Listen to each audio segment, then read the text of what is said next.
पाक रक्षा मंत्री ख्वाजा आसिफ ने पीएम मोदी के भाषण पर तंज कसते हुए कहा कि मोदी सिर्फ अपनी इज्जत बचाने की कोशिश कर रहे हैं। उन्होंने कहा कि मोदी की बातों में अब कोई सार नहीं बचा। वहीं पाक सांसद इरफान सिद्दीकी ने दावा किया कि मोदी ने अब प्रत्यक्ष रूप से मान लिया कि संघर्ष की शुरुआती पाकिस्तान ने नहीं की थी और उनका भाषण भरोसेमंद नहीं था।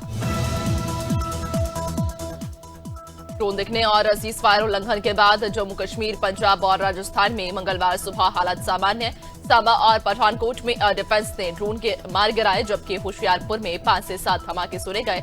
बाड़मेर में भी ड्रोन देखा गया। सेना ने देर रात बताया कि अब कोई खतरा नहीं और स्थिति पूरी तरह शांत और नियंत्रण में है। अमेरिकी पूर्व राष्ट्रपति डोनाल्ड ट्रंप को कतर सरकार दुनिया का सबसे महंगा गिफ्ट देने जा रही। वे 14 मई को कतर दौरे पर जाएंगे, जहां उन्हें बोइंग 747-8 जंबो जेट गिफ्ट किया जा सकता है, जिसकी कीमत करीब 3400 करोड़ रुपए ये अब तक किसी अमेरिकी राष्ट्रपति को मिलने वाला सबसे महंगा विदेशी तोहफा होगा। डोनाल्ड ट्रंप राष्ट्रपति बनने के बाद पहली आधिकारिक विदेश यात्रा पर मिडल ईस्ट रवाना हो गए। वे आज सऊदी अरब पहुंचेंगे, जहां 13 मई को MBS से मुलाकात करेंगे। 14 मई को खाड़ी नेताओं के सम्मेलन में भाग लेकर वे कतर और फिर 15 मई को UAE जाएंगे। सऊदी अरब इस दौरे में अमेरिका में 50 लाख करोड़ निवेश करने की योजना भी बना रहा है। अमेरिकी राष्ट्रपति डोनाल्ड ट्रंप ने दावा किया कि अमेरिका ने पाकिस्तान के बीच परमाणु जंग टाल दी। उन्होंने कहा कि दोनों देशों के चेतावनी दी गई थी कि अगर लड़ाई नहीं रोकी गई तो अमेरिका ट्रेड नहीं करेगा। इसके बाद दोनों मान गए। ट्रंप ने कहा कि सीज फायर अब स्थायी रखेगा। परमाणु युद्ध की आशंका से लाखों लोगों की जान बची है। सीज फायर के बाद भी पाकिस्तानी ड्रोन सीमावर्ती जिलों में देखे जा रहे हैं, जिन्हें भारतीय सेना ने मार गिराया। आज से जोधपुर, बीकानेर, बाड़मेर और श्रीगंगानगर में स्कूल, कॉलेज, यूनिवर्सिटी, आंगनबाड़ी केंद्र और कोचिंग सेंटर्स खुलेंगी। सीमावर्ती जिलों में अब ब्लैकआउट नहीं होगा। हालांकि जोधपुर से एयर इंडिया की फ्लाइट आज रद्द रहेगी। स्थिति सामान्य होने के बाद भी सुरक्षा इंतजाम। पंजाब में सीज फायर के तीसरे दिन ड्रोन नजर आए। होशियारपुर और जालंधर में ड्रोन को सेना ने मार गिराया, जबकि इन क्षेत्रों में ब्लैकआउट किया गया और धमाके सुनाई दिए। अमृतसर में भी रात को ब्लैकआउट रहा और दिल्ली से आने वाली फ्लाइट को वहां लैंड नहीं होने दिया गया। इंडिगो और एयर इंडिया ने चंडीगढ़ और अमृतसर आने जाने वाली फ्लाइट्स रद्द कर दी है। पीएम मोदी ने सोमवार रात देश को संबोधित करते हुए कहा कि भारत न्यूक्लियर ब्लैकमेल सहन करने के लिए तैयार नहीं है। उन्होंने पहलगाम हमले और ऑपरेशन सिंदूर का जिक्र करते हुए कहा कि आतंकवादियों ने हमारी बहनों का सिंदूर उजवाड़ा तो हमने उनके ठिकाने उजाड़ दिए। पाकिस्तान से अब सिर्फ POK पर बात होगी और ऑपरेशन में 100 से। एयर इंडिया और इंडिगो ने मंगलवार को 8 शहरों के लिए उड़ानें रद्द कर दी हैं। एयर इंडिया ने जम्मू, लेह, जोधपुर, अमृतसर, भुज, जामनगर, चंडीगढ़ और राजकोट के लिए उड़ानें रद्द की। इंडिगो ने जम्मू, श्रीनगर, अमृतसर, चंडीगढ़, लेह और राजकोट के लिए उड़ानें रद्द की हैं। राजस्थान में स्कूल खोल दिए गए, लेकिन पंजाब के 4 जिलों में अभी स्कूल बंद।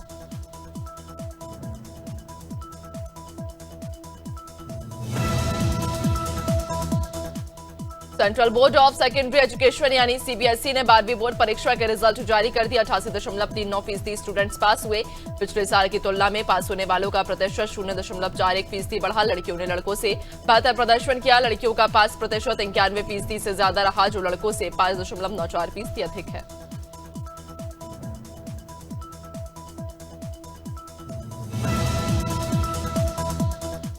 योगी सरकार ने किसानों की आय बढ़ाने के लिए खरीफ फसलों का उत्पादन 12% बढ़ाकर 293 लाख मीट्रिक टन करने का लक्ष्य तय किया है। इसके तहत 8,500 से अधिक खेत तालाब बनाए जाएंगे ताकि सिंचाई व्यवस्था बेहतर हो सके। ये योजना खेती को ज्यादा लाभदायक बनाने और किसानों की आमदनी बढ़ाने की रणनीति का हिस्सा है।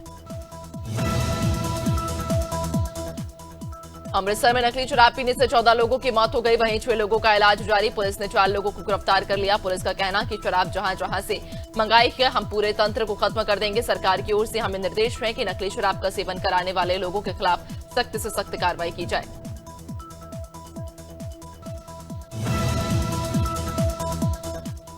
अमरोहा के युवा चित्रकार जोहेब खान ने कोयले से बनी भित्ति चित्रकारी के जरिए देशभक्ति का जज्बा जमीन पर उतार दिया। पाकिस्तान के सीज फायर ऐलान के बाद उन्होंने भारतीय सेना की 2 महिला अधिकारियों को सर्जिकल स्ट्राइक के प्रतीक रूप में दर्शाया है। चित्र में जहां भारतीय महिला अधिकारी दुश्मन के घर में घुसकर उसकी ताकत तोड़ती दिखती है।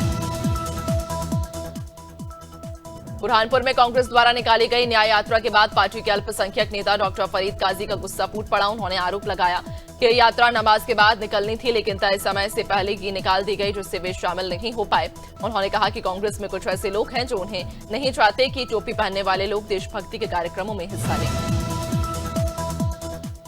पहलगाम हमले के बाद भारत ने ऑपरेशन सिंदूर चलाकर पाकिस्तान को करारा जवाब दिया और ऑपरेशन सिंदूर आगे भी जारी। इसी क्रम में भिलाई में भारतीय सेना के मनोबल को बढ़ाने की अनोखी पहल देखने को मिली। यहां के कृष्ण अर्जुन रथ पार्क में दुर्ग और खैरागढ़ के कलाकारों ने मिलकर 100 फीट लंबे कैनवास पर प्रेरक पेंटिंग बनाई।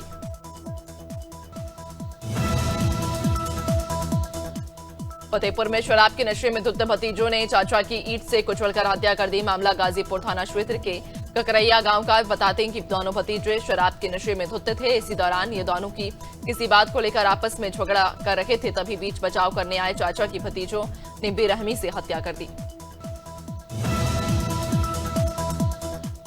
भोपाल के भानपुर इलाके स्थित वार्ड 74 में सोमवार की देर रात बड़ा हादसा हो गया। यहां सनराइज मैरिज गार्डन में एक के बाद एक 10 सिलेंडर फटने से जोरदार धमाका हुआ, जिससे आसपास के क्षेत्रों में दहशत का माहौल बन गया। प्रारंभिक जानकारी के अनुसार ये मैरिज गार्डन पिछले 2 सालों से अवैध रूप से रिहायशी क्षेत्र में संचालित किया जा रहा था।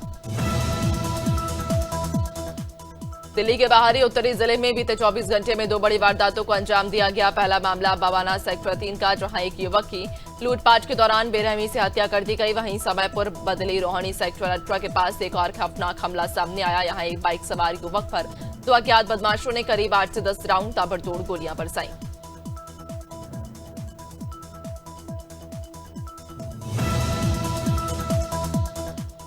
ज्येष्ठ महीने के पहले दिन आज बड़ा मंगल। इस पर पूरे महीने में 5 बड़े मंगल होंगे। पहले बड़े मंगल पर लखनऊ के हनुमान मंदिरों में श्रद्धालुओं की भीड़ उमड़ पड़ी। लोग लंबी लंबी कतारों में लगकर बारी बारी से हनुमान जी को प्रसाद चढ़ा रहे हैं और अपने मन की मुरादें मांग रहे हैं। इस दिन हनुमान मंदिर में विशेष पूजा अर्चना भी की जाती है।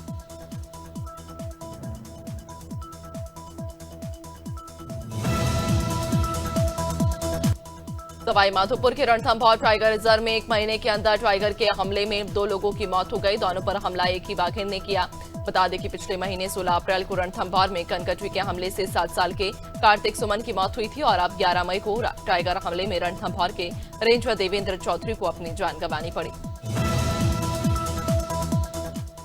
भोपाल महापौर मालती राय ने महापौर हेल्पलाइन की समीक्षा की है। बता दें कि मालती राय हर मंगलवार को महापौर हेल्पलाइन की समीक्षा करती हैं। इस दौरान जितनी भी शिकायतें आती हैं, महापौर खुद फोन लगाकर शिकायतकर्ता से बात करती हैं और समस्या का तुरंत समाधान करवाने के आदेश देती हैं।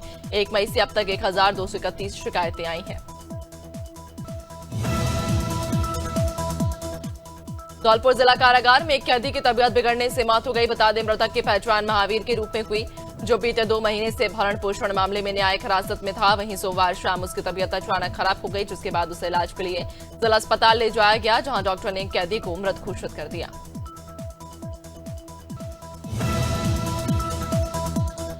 उत्तर प्रदेश के औरैया जिले में दर्दनाक हादसा हुआ, जहां जीतमल क्षेत्र के ऊंचा गांव के पास एक गैस टैंकर ने ई रिक्शा को जोरदार टक्कर मार दी। इस हादसे में 7 साल के मासूम समेत 2 लोगों की मौत हो गई, जबकि 6 अन्य घायल हो गए। गुस्साए लोगों ने मुरादगंज हाईवे पर जाम लगा दिया, जिसे पुलिस ने मौके पर पहुंचकर समझाइश देकर खुलवाया। टक्कर मारने वाले चित्रकूट के द्वितीय मुखारविंद मंदिर के पास एक लावारिस बैग में बम मिलने की सूचना पर पुलिस और बम निरोधक दस्ता मौके पर पहुंचा, जहां जांच के दौरान बम डिफ्यूज करते समय विस्फोट हो गया, जिसमें एक कर्मचारी घायल हो गया। मौके पर एसडीओपी, एसडीएम और कई विभागों के टीमें मौजूद रहीं। में बताया गया कि ये मॉक ड्रिल थी। डूंगरगढ़ पुलिस ने नशीली दवाओं की तस्करी कर रहे साजन कुमार कंसार को गिरफ्तार किया। आरोपी बिहार का रहने वाला और डूंगरगढ़ में किराए पर रहकर अवैध रूप से प्रतिबंधित नशीली दवाएं बेच रहा था। उसके पास से 200 नग नाइट्रोजैम टैबलेट जब्त की गई हैं। पुलिस ने एनडीपीएस एक्ट के तहत मामला दर्ज कर आरोपी को न्यायालय में पेश किया। सादनगरी क्षेत्र के फयाज नगर और सुतारी गांव के 2 हेडमास्टर अरविंद और अनुपाल स्कूल में शराब पीते और धूम्रपान करते रंगे हाथों पकड़े गए। वायरल वीडियो से गांव वालों में रोष फैला। पहले भी इनके नशे में गाली गलौज की शिकायतें थी। रामवीर सिंह समेत कई लोगों की शिकायत पर जांच हुई और जिलाधिकारी निधि गुप्ता वस्त ने दोनों को तत्काल निलंबित कर दिया। डीडवाना में फवारा सर्किल स्थित अग्निशमन केंद्र में मुख्यमंत्री सद्भावना केंद्र संचालित हो रहा है, जिसे ट्रिपल और आर सेंटर भी कहा जाता है। यहां लोग अनुपयोगी पर काम की वस्तुएं जैसे कपड़े, खिलौने, जूते, किताब आदि दान करते हैं। नगर परिषद द्वारा इन वस्तुओं का संग्रहण और जरूरतमंदों में वितरण किया जाता है। केंद्र सुबह 10 से लेकर डीडवाना नगर परिषद द्वारा रोड और डिवाइडर की सफाई के लिए सालों पहले लाखों की लागत से खरीदी गई स्वीपर मशीन आज धूल पाक रखी है। शुरू में कुछ समय तक मशीन उपयोग में ली गई, लेकिन अब दशहरा मैदान और अग्निशमन केंद्र में जंग खा रखी है। मशीन की हालत दयनीय हो गई और उसका कोई उपयोग नहीं हो रहा, जिससे सार्वजनिक धन की बर्बादी सामने आई। मथुरा के थाना राया क्षेत्र के गांव तिरवाया में 3 वर्षीय रक्षित उर्फ भोला घर के आंगन में खेलते समय पुराने बोरवेल में गिर गया। बोरवेल के ऊपर रखी प्लास्टिक बाल्टी टूटने के कारण बच्चा उसमें गिर गया। परिजनों ने शोर मचाया तो गांव वाले और पुलिस घटनास्थल पर पहुंचे। कड़ी मशक्कत के बाद बच्चे को बाहर निकाला, लेकिन उसे अस्पताल में मृत घोषित कर दिया।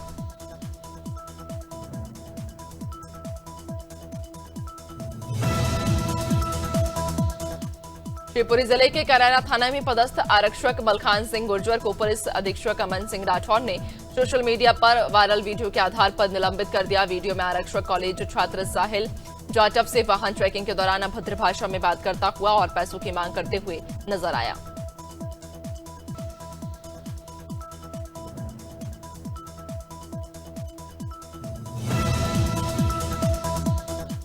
हफ्ते के दूसरे दिन शेयर बाजार भारी गिरावट के साथ कारोबार कर रहा। सेंसेक्स 900 अंक गिरकर 81,500 पर पहुंचा, जबकि निफ्टी 250 अंक टूटकर 24,700 पर खुला। सेंसेक्स के 30 में से 25 शेयर लाल निशान में हैं। इन्फोसिस और जोमेटो जैसे शेयरों में 1% से अधिक गिरावट आई। हालांकि सन फार्मा और इंडेक्स बैंक के शेयरों में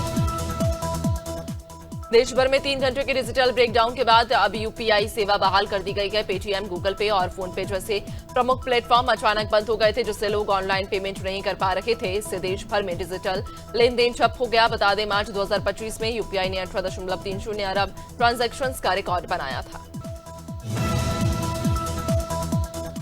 सोने और चांदी के दाम में भारी गिरावट देखने को मिली। India bullion and jeweller association के अनुसार 10 ग्राम 24 कैरेट सोना 3,344 गिरकर 93,000 पर आप पहुंचा, जबकि चांदी का दाम 1,631 घटकर 94 रुपए प्रति किलो हो गया है। इससे पहले सोने का दाम 96,416 प्रति 10 ग्राम और चांदी का 95,000 था। अमेरिका और चीन ने जेनेवा में टैरिफ वॉर खत्म करने के लिए डील की है, जिससे दोनों देशों ने 115% टैरिफ कटौती का ऐलान किया। अमेरिका ने पहले चीन पर 145 और चीन ने अमेरिका पर 125% टैरिफ लगाया था। समझौते के बाद अब चीन पर 30% और अमेरिका पर 10% टैक्स रह जाएगा। ये डील फिलहाल 90 दिनों के लिए लागू। पीवीआर इनॉक्स को वित्त वर्ष 2024-25 की चौथी तिमाही में 125 करोड़ का घाटा हुआ। हालांकि ये पिछले साल की समान अवधि के 130 करोड़ के घाटे से थोड़ा कम है। इस तिमाही में कंपनी का रेवेन्यू घटकर 1250 करोड़ रहा, जो सालाना आधार पर 0.52% कम। कंपनी को 2025 में मिशन इम्पॉसिबल कराटे की आईपीएल 2025 का नया शेड्यूल जारी हो गया है। अब टूर्नामेंट की दोबारा शुरुआत 17 मई को बेंगलुरु और कोलकाता के मैच से होगी। लीग स्टेज के बचे हुए 13 मुकाबले 6 अलग अलग वेन्यू पर खेले जाएंगे। 29 मई से प्लेऑफ शुरू होगा और 3 जून को फाइनल मुकाबला होगा। बीसीसीआई ने यह जानकारी अपने सोशल मीडिया पर दी।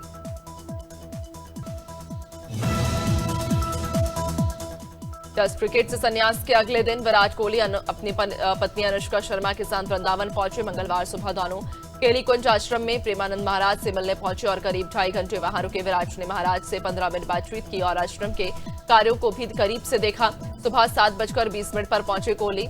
दंपति 9:40 पर रवाना हुए। विराट कोहली टेस्ट क्रिकेट से संन्यास के बाद भी एक खास रिकॉर्ड के मालिक। वह टेस्ट में सबसे ज्यादा रन बनाने वाले भारतीय कप्तान। कोहली ने भारत के लिए 68 टेस्ट मैचों में कप्तानी करते हुए 5,864 रन बनाए, जिसमें 20 शतक और 18 अर्धशतक शामिल हैं। इस सूची में दूसरे नंबर पर महेंद्र सिंह धोनी हैं, जिन्होंने कप्तानी में 3,454 रन बनाए।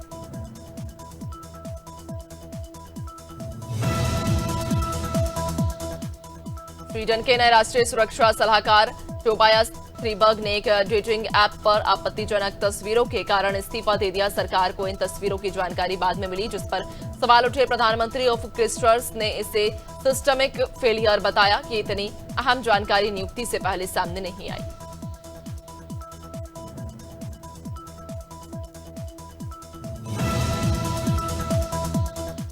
विराट कोहली के टेस्ट क्रिकेट से संन्यास की घोषणा पर उनके बचपन के कोच राजकुमार शर्मा ने भावुक प्रतिक्रिया दी। उन्होंने कहा, भारतीय क्रिकेट में उनके जबरदस्त योगदान के लिए उन्हें सलाम करता हूं। शर्मा ने आगे कहा कि कोहली ने युवाओं के लिए एक प्रेरणादायक मिसाल पेश की है और एक कोच के तौर पर उन्हें उन पर गर्व है।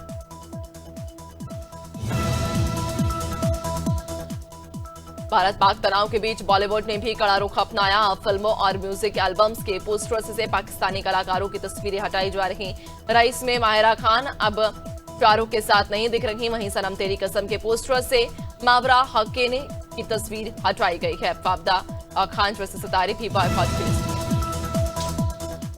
रेड 2 की सफलता के बाद अजय देवगन के पास सुपरहिट फिल्मों के 7 सीक्वल्स पाइपलाइन में है। रेड 2 जो 2018 की हिट फिल्म रेड का सीक्वल है, बॉक्स ऑफिस पर जबरदस्त प्रदर्शन कर रही। अजय के फैंस के लिए ये खुशखबरी कि आने वाले समय में वो सिंघम, गोलमाल, दृश्यम जैसी फ्रेंचाइजियों के लिए हिस्सों में नजर आएंगे।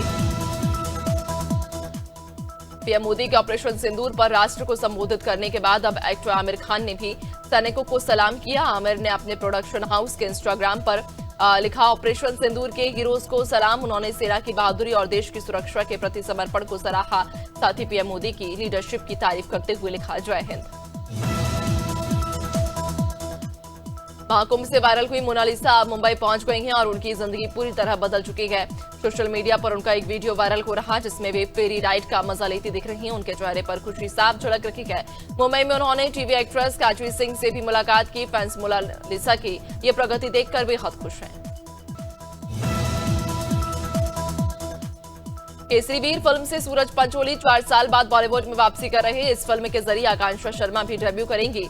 फिल्म में सोमनाथ मंदिर की ऐतिहासिक कहानी दिखाई जाएगी। इसमें सुनील शेट्टी और विवेक ओबेरॉय भी अहम किरदारों में नजर आएंगे। सूरज ने कहा कि इतिहास को पर्दे पर दिखाना गर्व की बात है। मध्य प्रदेश में एक्टिव 3 मौसम प्रणालियों के कारण कई जिलों में आंधी और बारिश का दौर जारी। भोपाल, इंदौर, ग्वालियर और उज्जैन समेत 7 संभाग के 38 जिलों में मौसम विभाग का अलर्ट जारी किया गया है। रीवा, शहडोल और जबलपुर संभाग के जिलों में गर्मी बढ़ेगी और मौसम साफ रहेगा। मंगलवार को भी यही मौसम बदल सकता है। कोरबा जिले के कुरुडीह गांव में तालाब के पास खेल रहे 3 बच्चे सोमवार शाम बिजली गिरने से झुलस गए। मनीष कश्यप और लोकेश कुमार गंभीर रूप से झुलस गए हैं, जिन्हें मेडिकल कॉलेज में भर्ती कराया गया। घटना के समय मौसम बिगड़ा था और बिजली गिरने से बच्चे करंट की चपेट में आ गए। एक लड़के ने होश में आकर घटना की जानकारी दी। मौसम विभाग ने बिहार के 5 जिलों में बारिश का रेड अलर्ट और 3 जिलों में येलो अलर्ट जारी किया। बेगूसराय में सुबह से बादल छाए हुए। 31 जिलों में हीट वेव के लिए येलो अलर्ट जारी किया गया। पटना, समस्तीपुर, मोतिहारी और मुजफ्फरनगर में सुबह रात तेज बारिश के बाद गर्मी से राहत मिली। इस दौरान 60 किलोमीटर प्रति घंटे की रफ्तार से हवाएं चली। मौसम विभाग के अनुसार हरियाणा के 7 जिलों में बारिश होने की 25% संभावना है, जबकि बाकी जिलों में मौसम ड्राई रहेगा। इन जिलों में बादल छाए रहने, गरज चमक और 50 से 60 किलोमीटर प्रति घंटे की रफ्तार से हवाएं चल सकती हैं। आगामी 4 दिनों तक प्रदेश के विभिन्न जिलों में बारिश का अनुमान है।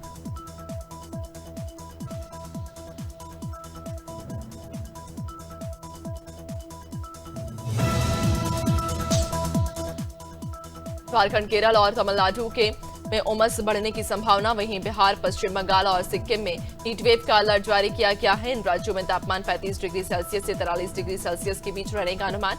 अगले 4 से 5 दिनों तक यही स्थिति बनी रहेगी, जिससे लोगों को भीषण गर्मी और उमस का सामना करना पड़ सकता है। मौसम विभाग ने सावधानी बरतने की सलाह दी है।